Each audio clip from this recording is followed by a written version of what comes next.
Deep in the wild, untamed heart of Alaska lies Wrangell-St. Elias National Park, a place where abandoned lodges whisper their secrets, miners never quite left, and cabins vanish as if swallowed by the wilderness itself. And somewhere beneath icy waters, legends speak of Arctic mermaids watching from the depths. This week, we'll step into the shadows of this park and explore the eerie, the unexplained, and the downright chilling. I'm Ash, and I'm the daughter. I'm Liz, and I'm the mom. And this is The Lesser Known.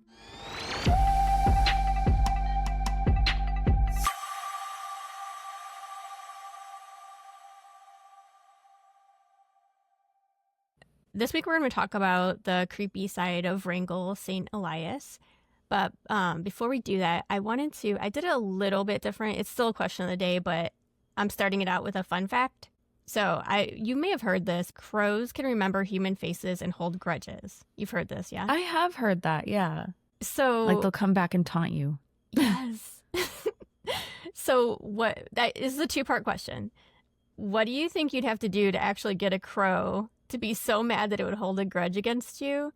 And if you accidentally did offend a crow, how far would you go to make things right? Or would you just be like, whatever, dude? Well, I wouldn't want it to keep like dive bombing me every time I left the house, because I'm sure that's what it would do. I don't know what you would have to do. Like, that's a hard question because I don't really know what they get mad at. I guess like if you stole its baby on accident because you like thought that it was like out of the nest, you know? Yeah, I was gonna say, I don't think you to can like accidentally nurture it. steal a baby. Well, we've done that. Like when we were younger, like we had the baby birds, you know. And we No, took I get them in. it. I just like the way you said it. You said it sounded like you were saying like you accidentally stole its baby, but I see what you're saying now. Like the baby fell from the nest, and you welcomed it into your home, and in doing so, you've offended this crow. Yeah. So then, I mean, I would try to give it back, I guess. I don't know. But that's all I could think of. I don't really know how you could offend a crow that much. Yeah, I don't exactly know what you have to do to offend one. Maybe it's like when you go outside and you're like, get, like that. Like when it's on something of yours and then it looks back at you like, hey, I was just trying to be your friend, and then gets offended. I mean, I don't think so. Maybe not. But I would do anything I had to do to get that crow back. I want a crow in our yard so bad. I'm like dying to have a crow. Why? I just think they're like really cool, and they bring you stuff. Did you know that? No, but I know they're really smart. If you feed them, they'll bring you gifts. Like what? Like, are there trinkets. actual happenings of this? Mm-hmm. Yeah, look it up. If you feed a crow and like take care, like nurture it, it will bring you like paper clips and shiny objects and things that they think you'll like. Like from a baby, or if I just went out there and started feeding crows? Just crows. But it has to be a crow. It can't be. We have these blackbirds over here. They're called grackles, which I like those too. They're really cool. It's like an actual crow. Yeah, I swear. I swear. Interesting. Mm-hmm. But I'm like super into birds, so I think I would go out of my way a lot more than the average person. Probably. Trying to get that relationship with the crow. Just so we know, that's some interesting crow facts that you might want to use in your everyday life. Yeah. Yeah, that's crazy. I've heard of them like remembering your face, but I haven't heard of them bringing you gifts. Yeah, it's super cool. Mm-hmm. Anyway, so on to the episode. This one I actually almost wasn't going to do a haunted place to stay, but then I ran across this and I'm like, oh, yeah, totally. Do you know that ghost town of Kennecott? In the town, there is actually a lodge, which kind of surprised me. I thought it was a ghost town, but there's a lodge you can stay in. And I was a little disappointed because it had 188 reviews. So I'm like, oh, someone is going to say something about it being haunted or a ghost or something. But there was nothing about it in the reviews. So I was a little disappointed. Interesting. But anyway, they say that if you've ever been to that ghost town, you already know it feels like you step back in time. And the way you described it in your episode is like pretty much that. There's old copper mines, weather-beaten buildings, and it's just like quiet and eerie. According to guests, the Kennecott Glacier Lodge is a charming little place that doesn't just house travelers, it also has a few spirits that never seem to have checked out. Dramatic effect. Like checked out of the town or the lodge? The lodge. Oh, okay. Spirits have never. But like there was no reviews about it. They probably just wrote about it on like Reddit and stuff. I bet a lot of people who stay, and if they get haunted stuff, they're not going to leave a review because then they feel like they're like, a bad review is a bad review. You know what I mean? And I think people might not go if they hear it's haunted. But the most talked about ghost is said to be a miner from the early 1900s. They say that he died tragically during a mining accident, and instead of moving on, he is wandering the halls. Guests describe waking up in the middle of the night to the sound of boots pacing on the wooden floorboards outside their doors, even when no one's out there. Some even say they've caught the faint smell of tobacco smoke drifting through their rooms, and the place is a non-smoking place, so there should definitely not be tobacco smell. And then there's also stories of a woman in a long dress. They say she's possibly the wife of one of the mining supervisors. She appears in the windows looking out towards the glacier as if she's waiting for someone to come home. Oh, that is sad. Staff members say when she appears, the temperature in the room drops so sharply you can see your breath. That's going to be really cold. And so there was a couple staying in the main lodge when the wife woke up in the dead of night. There was a figure of a man, solid as anyone. She said it looked just like a man sitting on the side of her bed. He was just staring at her. She swore she could hear the weight of his boots creak against the floor when he finally stood up and walked out of the room. Her husband was completely asleep.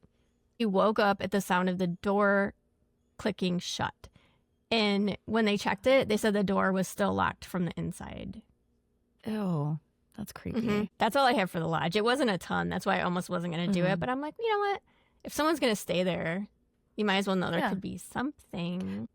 So in the same area, so this is Kennecott, there's actually vanishing miners, like ghost miners. Figured. This area is called Root Glacier Trail and the Bonanza Mine. They said this trail winds through rocky areas and brush, and then it opens up into Kennecott. So if you're on that trail, you can like walk into Kennecott through this. This is where there are collapsed mine entrances, rusted equipment, and creaky wooden buildings in this area. And the Bonanza Mine, they say it sits high above, and it looks like it's almost falling off of the slope. Oh, that's cool. Yeah, like it's just like barely hanging on. Like, I guess when I think of a mine, I think of it going into a mountain, like into something. I know what you're talking about. I think what this is I think it's like, you know, outside of the mine, there's like a structure, like a little structure. I think that's what this is. So I guess this mine was one of the most dangerous mines in that area. At least a dozen men are known to have died from either cave-ins or falls. Hikers in the area report hearing footsteps pacing in the empty bunkhouses, pickaxes clinking against the rock, and unmistakable creak of boots on the floorboards. So these guys must be like really into like walking around on creaky wood places. I feel like that was just like all the 1800s, 1900s. Right. I do picture that. Like in old buildings, you're just like creaking around in your big old boots. Do you know if that mine is like still, like, did they close it off or is it still there? I think you can still go there. I think that's how people are hearing this. Oh, okay. At least like in the area. Yeah. Well, okay, so this is actually from an actual experience, so this might help explain what you just asked. I'm just going to read this because it's like from Reddit. Yeah. We were standing inside the concentration mill, and I heard what I swear was a man cough right behind me. I turned around, and there was nothing. But when I played back the video later, there's this voice I didn't hear in real time. It says, "Keep going." Ew. In the mine? Into the mine? I guess, isn't that where I said he was? It's like, do you remember when we talked about Hawaii? Yes. Do you remember when we talked? Yeah. And how like that one thing was like guiding the person in deeper. I feel like that's what's happening here. Like, keep going. But how weird would that be if you did hear that and then you like kept going and you discovered something? Like gold? No, I was thinking more like a missing person or like, and that's why it told you to keep going, you know? I mean, gold would be cool too. I guess it could be anything. Another visitor hiking to the Bonanza mine claimed to see a man in old mining clothes just ahead of them on the switchbacks. He was standing like really still and he had his back to them. And they tried to call out to him, but they said the figure stepped behind a large boulder and then didn't come out on the other side. So when they finally reached that boulder, they're like, okay, this guy must be like standing behind it. There was no one there. There was nowhere to go except a cliff that drops off. Oh, creepy. So he just vanished. That is creepy. And I thought this was really funny. Someone on Reddit who had read this commented, I gotta say, if I had to haunt my old workplace for eternity after I die, I would be pissed. Like, it wasn't enough that you had to suck the soul out of me when I was alive. That's so true. It is so true, because you see all these people, they're always like haunting the mines or haunting the like hotels they worked in. And I never thought about that. That's so funny. I like it's not enough to suck the soul out of me while I'm alive. Right. That's funny. Okay. So then there is another area we're going to go to. It is, I think you might have talked about the Nebesna. Did you talk about that somewhere? That sounds familiar, right? Well, I did say that there was like 3 mining towns, and it was like in a triangle, like Concat, Nebessa, and then the other one. That's what I said, but I didn't go over it. So this one is a couple, and they were exploring the roadside cabin near Nebesna. We were driving down Nebesna Road in the summer of 2014, hoping to do some remote hiking. My boyfriend and I saw this old trapper's cabin just off the road. It looked abandoned, like half sunken in, but also weirdly intact. We stopped to check it out, and as we approached, I felt dizzy and cold, like I had stepped into a freezer. My boyfriend kept walking towards the cabin, but I swear I saw a face, pale, wide-eyed, peeking from inside. He didn't see it. He opened the door, and it was totally empty. It was just like rotting wood and old animal bones. And that night, we camped about a mile away. In the middle of the night, we heard footsteps circling the tent, slow and heavy.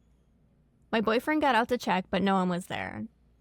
The next morning, we drove back to the spot, and the cabin was gone. The cabin was gone. The whole cabin? Yes. Just vanished? Yes. A ghost cabin?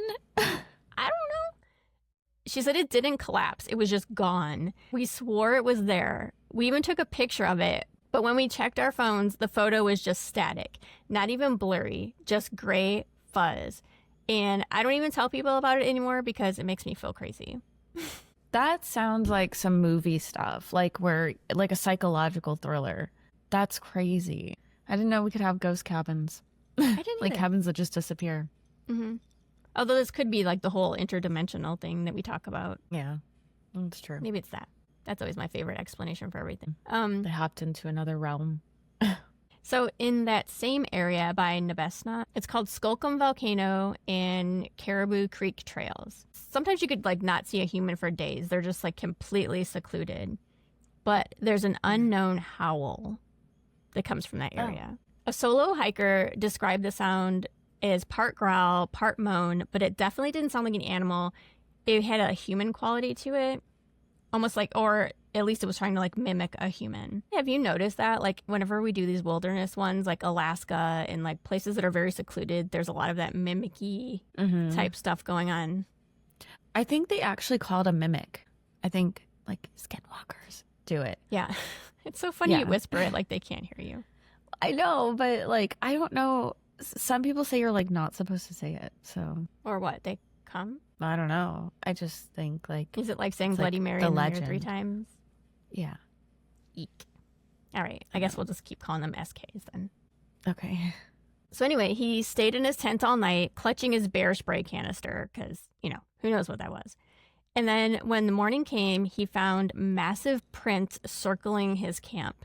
He said it wasn't a bear, it wasn't a wolf, but they were long and wide with toes that just didn't make sense. Hunters and locals say that area is home to this shapeshifter spirit. And they call it, I'm going to really mess this up. Kolipalik? I watched a few different things on it and they say a little bit different, but it's I'll call it a Kolipalik. It's the easiest way for me to say it. Uh-huh. It's kind of like an evil mermaid creature.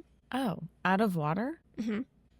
It lives beneath the ice. It has green skin, long nails, webbed hands and feet, and a tail.